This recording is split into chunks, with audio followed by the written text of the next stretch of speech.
Critical analysis of the literature on the use of transcranial direct current stimulation, tDCS, in autism spectrum disorder, or ASD. ASD is a developmental disability defined by a spectrum of characteristics and social skills, restricted and repetitive behaviors and interests that begin from early childhood.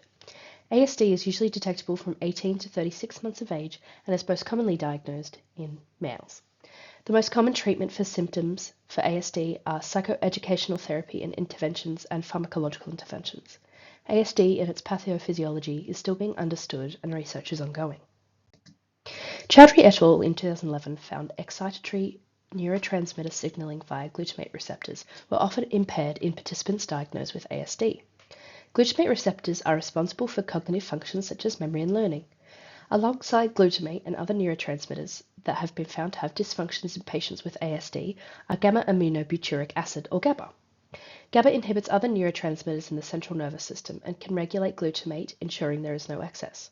When there is not enough GABA and there is excess glutamate, the glutamate receptors become overstimulated, resulting in neuronal damage and neurodegeneration caused by excitotoxicity.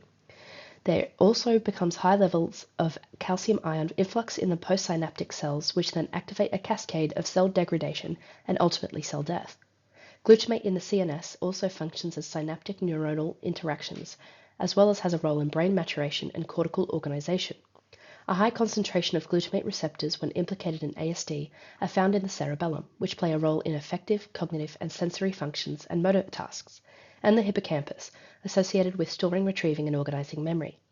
Researchers found a link between the behavioral abnormalities with memory deficits in ASD and a link between excess glutamate and emotional behavior. Transcranial direct current stimulation, or tDCS, is a non-invasive brain stimulation technique with minimal side effects that has been suggested to be a safe procedure. The process of tDCS involves two electrodes, one inducing excitatory effects, the anodal stimulation, and one with inhibitory effects, the cathodal stimulation, being placed on the head, delivering low-intensity electric currents to the brain. The electrical current passes through the skin, the subcutaneous tissue, skull, and cerebrospinal fluid into the grey matter of the brain. The anodal stimulation causes depolarization in the cell bodies and axons, and under the cathodal electrode, the cell bodies and axons become hyperpolarized. When the anodal electrode causes a depolarization, the resting membrane potential becomes less negative, making it easier for the neuron to reach an action potential. The cathodal electrode causes hyperpolarization, making the resting membrane potential more negative, making it harder for the neuron to reach an action potential. tDCS does not cause action potentials, but it can make them more or less likely in certain areas of the brain where the electrodes are placed. Cerebral activity is not directly caused by tDCS, but instead alters spontaneous brain activity and excitability in changing the subthreshold modulation of neuronal membranes.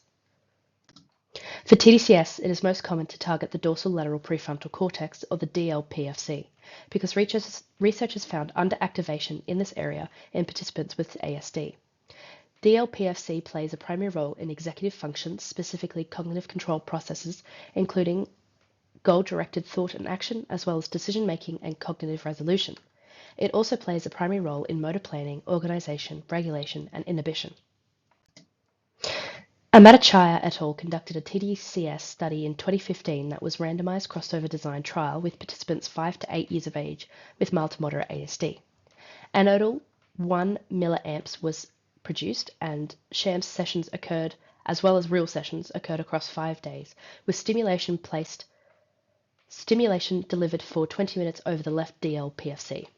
ASD assessments for symptom severity and overall functioning were conducted before and a week after tDCS using a variety of assessments. Results found statistically significant improvement in all assessments after sessions and 10% increase in children global assessment scale relative to baseline. Limitations in the research were participants were all male and all characteristics of ASD were targeted rather than narrowing down the effects of specific symptoms. Q et al. In 2020 also conducted a tDCS experiment for participants diagnosed with ASD.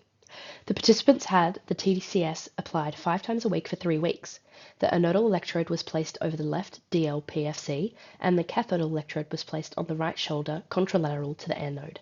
It was applied for 1 milliamps for 20 minutes. The outcome of the trials were tested using a variety of ASD assessments. The study chose to focus on childhood autism rating scale assessment. Ultimately, the results found no significant differences between pre- and post-tDCS in the sham and real stimulation groups. Limitations identified in the study was a small participant group, of which participants and therapies for ASD was an extraneous variable not considered. Also, the duration of the study was 3 weeks, which is considered short. The assessments would also only be done pre and post tDCS. Assessments in between those stimulations would show how or if progress recurred. As the previous studies have shown, tDCS effects on ASD symptomology is mixed, but it can be effective.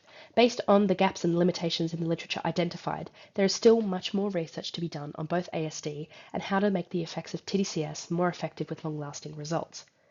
For future research, it needs to be taken into account previous ASD interventions or therapies participants have had, as this may skew the results for tDCS. Other areas for future research that should be developed is for participants diagnosed with ASD who have limited or no verbal abilities to determine how this affects tDCS and if it can aid in language acquisition.